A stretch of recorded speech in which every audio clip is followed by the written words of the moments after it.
Have you ever looked at the world and wondered, why do bad things happen to good people? It's one of the oldest and hardest questions humanity has ever faced. Today we turn to a story that doesn't shy away from this question.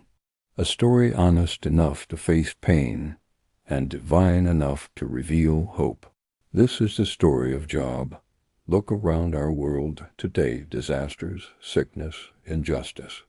Sometimes the people who suffer most are the ones who seem to deserve it least. And that's exactly where the book of Job begins. Job is described as upright, faithful, generous, the kind of man everyone admired. A man who honored God in everything he did. But in an instant, everything collapsed. Job loses his wealth, his children, his health, his strength. Everything that gave his life stability vanished without warning, and like anyone would, he breaks down, he cries out. He asks the question we all ask when life hits us hardest: why me? In his pain, 3 friends come to comfort him, but instead of compassion, they bring accusations. They insist Job must have sinned. They believe suffering is always punishment. Their message is simple but cruel. You caused this. How many times do people still hear that today?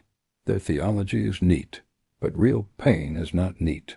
And then, in the middle of silence and suffering, God speaks. But he doesn't give Job the answer he expected. Instead of explaining why he suffered, God reveals who he is. He shows Job the vastness of creation, the stars, the seas, the hidden mysteries of the universe. And Job realizes something profound. God, your wisdom is far beyond my understanding.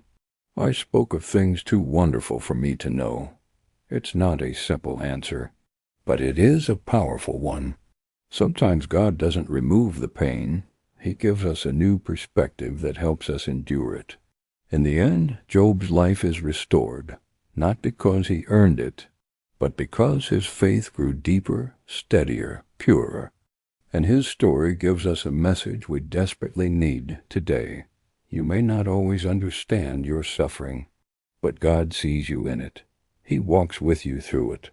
And your story isn't finished. Final call to action.